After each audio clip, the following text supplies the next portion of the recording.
Hi hello എല്ലാവർക്കും നമസ്കാരം. എൻ്റെ പേര് ജംഷീർ. ഹ്യൂമാക്സിലേക്ക് എല്ലാവരെയും സ്വാഗതം ചെയ്യുന്നു.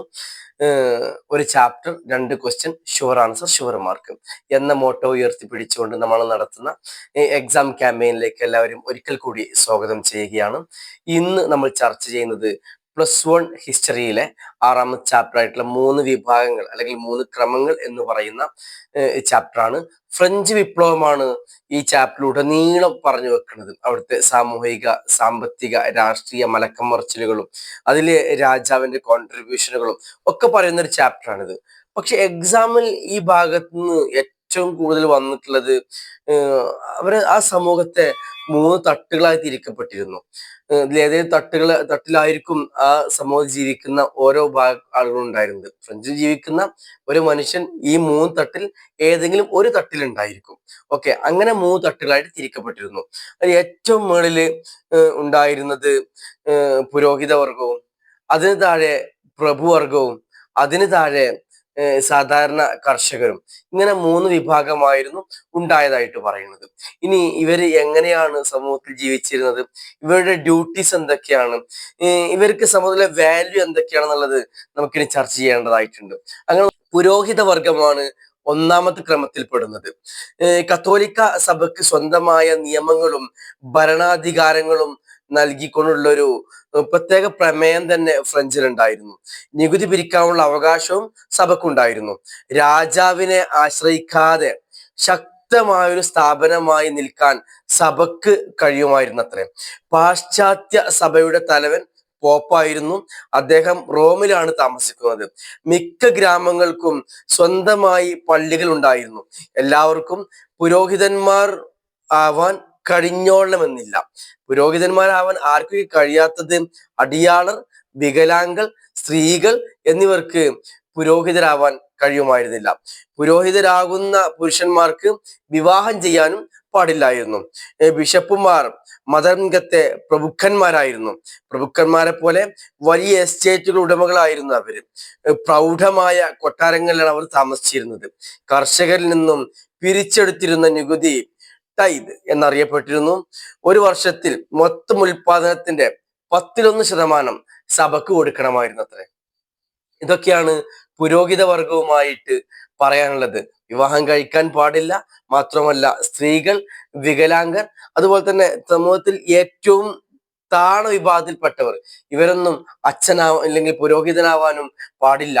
പോപ്പ് റോമിൽ നിന്നാണ് കാര്യങ്ങൾ തീരുമാനിക്കുക. ഈ പോപ്പിനും സഭക്കും രാജാവിലേറെ പ്രാതിനിധ്യം കിട്ടുന്ന ഒരു സിറ്റുവേഷൻ ഉണ്ടായിരുന്നെന്നും പറയേണ്ടതായിട്ട് വരും. ഇതാണ് 1ാമത്തെ ക്രമം എന്ന് പറയുന്നത്. ഈ ക്രമത്തിൽ പെടുന്ന ഒരു വിഭാഗം ആൾക്കാർ ഉണ്ടാവും. ഇവർ ഒരു കണക്കിന് പ്രഭുക്കൾ തന്നെയായിരുന്നു. ഒരുപാട് ഭൂമി കുന്നുകൂടുകയും അത് തങ്ങളുടേതായിട്ട് മാറ്റുകയും ചെയ്യുന്ന ഒരുപാട് പുരോഹിതന്മാരുണ്ടായിരുന്നു. അതുവഴി ഇവര് തഴച്ചു വളർന്നു. പാവപ്പെട്ട കർഷകരൊക്കെ ചൂഷണം ചെയ്യുന്ന രീതിയിലേക്ക് ഇവർ മാറുന്നുണ്ട്. എന്തൊക്കെയാണെങ്കിലും 1ാമത്തെ ഭാഗം എന്ന് പറയുന്നത് 3 വിഭാഗമാണ് ആകെ മൊത്തം പറയാനുള്ളത്. അതിൽ ഫസ്റ്റ് സ്റ്റെപ്പ് എന്ന് പറയുന്നത് പുരോഹിതരാണ്. ഏറ്റവും മുകളിൽ നമ്മൾ പുരോഹിത വർഗത്തെ എഴുതേണ്ടതായിട്ട് വരും. ഇവര് ജനങ്ങളിൽ വളരെ കുറഞ്ഞ ന്യൂനപക്ഷമായിട്ടുള്ള ആളുകൾ മാത്രമേ പുരോഹിതരായി ഉണ്ടാവുകയുള്ളൂ എന്നും പറയേണ്ടതായിട്ട് വരും. അടുത്തത് പ്രഭുക്കന്മാർ എന്ന് പറയുന്ന ഒരു വിഭാഗമാണ്. പ്രഭുക്കന്മാരെ കുറിച്ച് പറയുമ്പോൾ ഇവര് 2ാമത്തെ സ്റ്റെപ്പിലാണ് വരുന്നത്. ഭൂമിയുടെ മേലുള്ള നിയന്ത്രണമാണ് അവരെ കേന്ദ്രസ്ഥാനത്തേക്ക് പ്രതിഷ്ഠിച്ചത്. ഈ നിയന്ത്രണം ആശ്രിതാവസ്ഥ എന്ന സമ്പ്രദായത്തിന്റെ ഫലമായി ഉണ്ടായതാണ്. ഫ്യൂഡൽ സമ്പ്രദായത്തിന്റെ മുഴുവൻ ഭൂമിയുടെയും അധിപൻ എന്ന് പറയുന്ന ആ ഒരു രാജാവായിരുന്നു എന്ന് പറയുന്നതായിരുന്നു. മൊത്തം ഭൂമിയുടെ അധികാരം രാജാവിനായിരുന്നു ഉണ്ടായിരുന്നത്. രാജാവ് രാജ്യത്തിലെ ഭൂമി പ്രഭുക്കൾക്ക് പതിച്ചു നൽകുന്നു. ഇങ്ങനെ പ്രഭുക്കന്മാർക്ക് വൻ ഉടമകളായിട്ട് തീരാനായിട്ട് പറ്റും. അവർ രാജാവിന്റെ ആശ്രിതരായി മാറുകയും ചെയ്യും.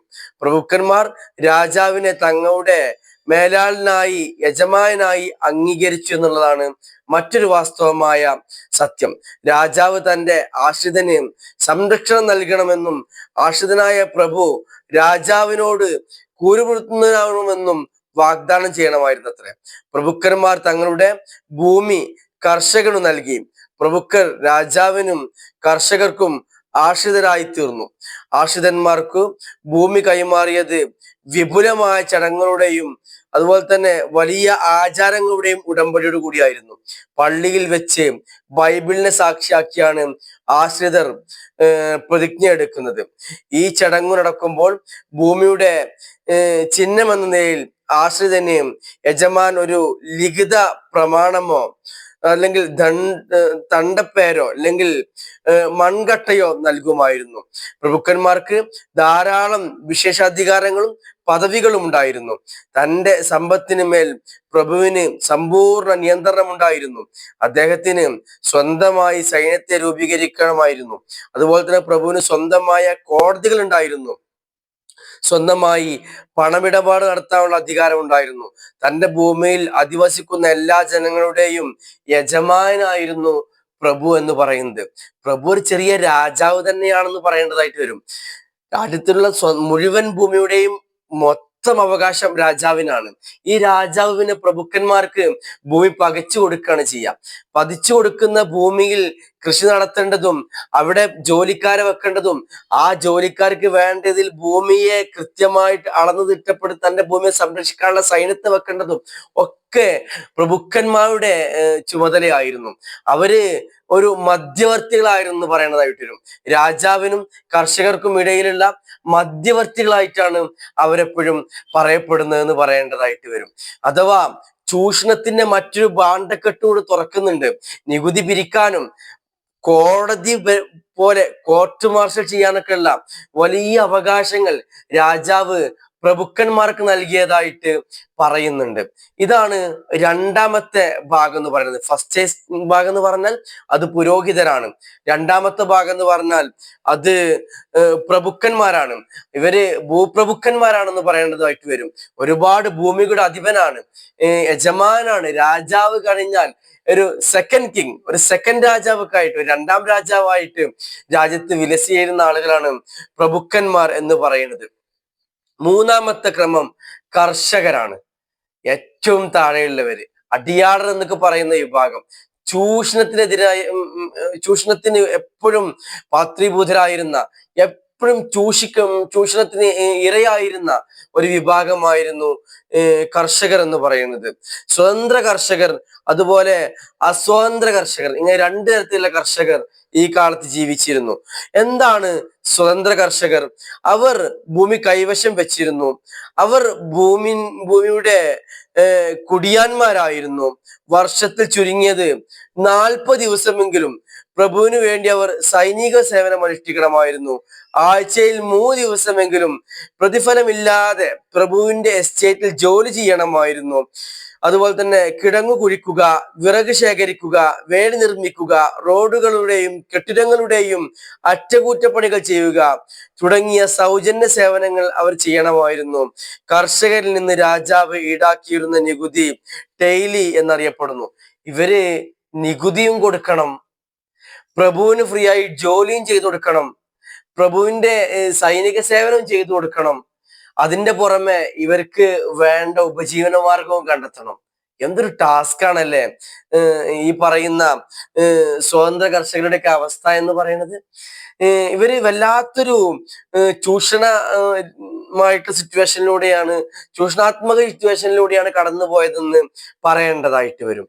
അടുത്തത് അസ്വതന്ത്ര കർഷകരാണ്. അടിയാളർക്ക് സ്വന്തമായി ഭൂമി ഉണ്ടായിരുന്നില്ല. അവർ ഭൂപ്രഭുവിന്റെ ഭൂമിയിലാണ് കൃഷി ചെയ്തിരുന്നത്. അതിനവർക്ക് കൂലി ലഭിക്കുന്നില്ല. ഉൽപ്പന്നങ്ങളിൽ ഭൂരിഭാഗവും പ്രഭുവിന് കൊടുക്കേണ്ടി വന്നു. പ്രഭുവിന്റെ സമ്മതമില്ലാതെ എസ്റ്റേറ്റ് വിട്ടു പോകാനുള്ള അവകാശം അവർക്ക് ഉണ്ടായിരുന്നില്ല. അടിയാളർ ധാന്യം പൊടിക്കുന്നതിന് പ്രഭുവിന്റെ മില്ലുകൾ മാത്രമേ ഉപയോഗിക്കാൻ പാടുള്ളൂ. അതുപോലെ അപ്പം പാകം ചെയ്യുന്നതിന് അവർ പ്രഭുവിന്റെ ഓവനും വീഞ്ഞു നിർമ്മിക്കുന്നതിന് അദ്ദേഹത്തിന്റെ ശാലയും ഉപയോഗിക്കണം. ഒരു അടിയാളർ 6 വിവാഹം ചെയ്യണമെന്ന് പ്രഭു തീരുമാനിക്കും. അഥവാ അസ്വതന്ത്ര കർഷകർ എന്ന് പറഞ്ഞാല് അടിമകൾ തന്നെയാണ്. അവരുടെ എല്ലാ കാര്യങ്ങളും തീരുമാനിക്കുക പ്രഭുവാണ്. അവരാരെ കല്യാണം കഴിക്കണം, അവരെന്ന് പോണം, അവരെവിടെ ജീവിക്കണം, എത്ര ശമ്പളം കൊടുക്കണം, കൂലി കൊടുക്കണ്ടേ, അവർ എങ്ങനെ ഉപജീവന മാർഗം സ്വീകരിക്കണം, ഇങ്ങനെ എല്ലാം തീരുമാനിച്ചിരുന്നത് പ്രഭുവാണെന്ന് പറയേണ്ടതായിട്ട് വരും. അഥവാ കർഷകർ എന്ന് പറഞ്ഞാൽ സമൂഹത്തിൽ തീരെ വിലയില്ലാത്തവരും വളരെയധികം കഷ്ടപ്പെട്ട് ജീവിച്ചവരുമായിരുന്നു എന്നുള്ളതാണ് വാസ്തവമായ സത്യം. 3 ഭാഗമാണ് ഇതിൽ പറയുന്നത്. ഏറ്റവും മുകളില് പുരോഹിതർ, അതിൻ്റെ താഴെ പ്രഭുക്കന്മാർ, അതിൻ്റെ താഴെ കർഷകർ. ഫ്രഞ്ച് വിപ്ലവം പൊട്ടിപ്പുറപ്പെടാൻ ഈ മൂന്നാമത്തെ വിഭാഗം കർഷകർ വലിയ കാരണമായിരുന്നു. അവർ മേളിലുള്ള രണ്ടുപേരുടെയും ചൂഷണത്തിൽ പൊറുതിമുട്ടി. അവർ പിന്നീട് വിപ്ലവാത്മകമായ ഒരു തീച്ചൂളയിലേക്ക് എടുത്തു ചാടുകയായിരുന്നു. അതിൻ്റെ ബാക്കിപത്രമാണ് ഫ്രഞ്ച് വിപ്ലവം എന്ന് പറയുന്നത്. നമ്മൾ മനസ്സിലാക്കേണ്ടതായിട്ട് വരും. എന്തായാലും ഈ 3 വിഭാഗത്തെ കുറിച്ച് എപ്പോഴും ക്വസ്റ്റ്യൻ ആയിട്ട് വരാറുണ്ട്. അത് നിർബന്ധമായിട്ടും പഠിക്കണം. മറ്റൊരു ഭാഗവുമായിട്ട് വീണ്ടും വരാം. സംശയങ്ങൾ ഉണ്ടെങ്കിൽ ചോദിക്കാൻ വാട്സപ്പ് നമ്പർ കൊടുത്തിട്ടുണ്ട്. നോട്ട് വേണമെങ്കിൽ, ഷോർട്ട് നോട്ട് വേണമെങ്കിൽ ചോദിക്കണം, നൽകാവുന്നതാണ്, പ്രശ്നങ്ങളില്ല. ഓക്കെ, മറ്റൊരു ചാപ്റ്ററുമായി വീണ്ടും വരാം. എല്ലാവരെയും ഹ്യൂമാക്സിലേക്ക് ഒരിക്കൽ കൂടി സ്വാഗതം ചെയ്യുന്നു. അതുപോലെ തന്നെ നിങ്ങൾ എന്നെ ഫോളോ ചെയ്യണം. കൂടുതൽ വീഡിയോസുകൾ വരുമ്പോൾ നിങ്ങൾക്കത് ലഭിക്കുക എന്നുള്ളതാണ് ഫോളോ അപ്പിന്റെ ഉദ്ദേശം. Okay, thank you.